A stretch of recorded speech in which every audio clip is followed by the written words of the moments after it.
बिहार में उपचुनाव का दौर शुरू है। 5 सीटों पर उपचुनाव जो है वो संपन्न हो चुका है। 6ठे सीट कुडनी विधानसभा सीट पर उपचुनाव होने जा रहा है। 5 दिसंबर को मतदान होगा और 8 दिसंबर को इसकी गिनती होगी।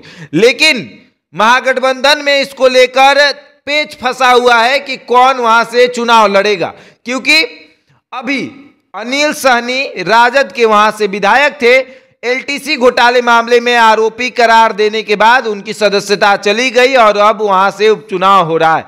अनिल सहनी पर यह आरोप है कि जब वो राज्यसभा सांसद थे तो बिना कोई यात्रा किए जाली ई टिकट और फर्जी बोर्डिंग पास के जरिए 23,71,000 रुपए उन्होंने घोटाला कर लिया। उसके बाद सीबीआई ने 31 अक्टूबर 2013 को इस मामले में केस दर्ज किया था और फिर राजद के विधायक अनिल सहनी दोषी करार दिए गए। उनको 10 साल की सजा हुई और उनकी विधायकी चली गई।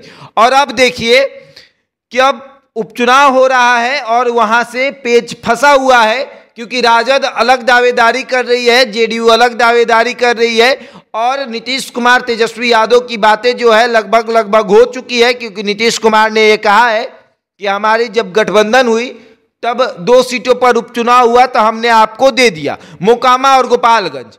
अब ये तीसरा उपचुनाव हो रहा है तो आप हमको दे दीजिए। और तेजस्वी यादव मान भी गए हैं, क्योंकि 2020 अगर देखा जाए जब एनडीए गठबंधन था उसके पहले वहां से मनोज कुशवाहा जेडीयू के विधायक थे।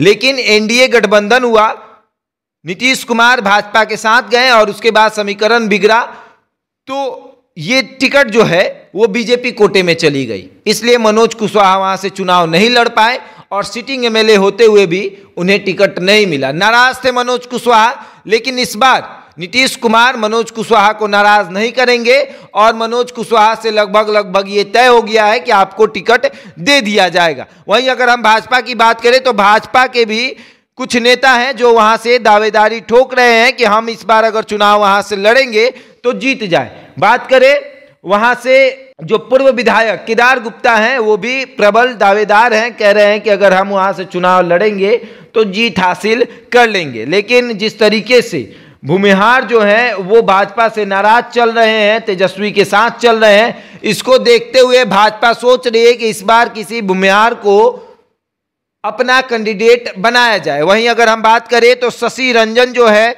वो बिहार भाजपा के युवा मोर्चा के प्रवक्ता हैं, वो भी प्रबल दावेदार है। वो भी कह रहे हैं कि अगर हम भी चुनाव लड़ेंगे तो जीत हासिल कर लेंगे। लेकिन भाजपा वो गलती अब नहीं करना चाहती है जो गलती बहुत पहले कर चुकी है। इसलिए अब किसी भूमिहार को वहां से उम्मीदवार बनाएगी और नीतीश कुमार जो है वो मनोज कुशवाहा पर फिर से अपना दाव आजमाएंगे। ये भी देखने वाली बात होगी। पहले तो महागठबंधन में ये तय हो जाए कि नीतीश कुमार तेजस्वी यादव को मना ले कि जेडीयू कुडनी से चुनाव लड़ने जा रही है, तेजस्वी यादव कह दे कि हम इनका समर्थन करेंगे। और देखने वाली ये भी बात है कि अगर जेडीयू वहां से चुनाव लड़ेगी तो क्या तेजस्वी यादव चुनाव प्रचार करने जाएंगे, क्योंकि जिस तरीके से नीतीश कुमार ने कह दिया था कि मेरे पेट में चोट लग गया है और वो मोकामा और गोपालगंज चुनाव प्रचार नहीं करने गए, तो क्या तेजस्वी यादव कुडनी में चुनाव प्रचार करने जाएंगे, ये भी देखने वाली बात होगी। बहरहाल इस खबर में इतना ही। बने रहे हमारे साथ और देखते रहे द इंडिया टॉप।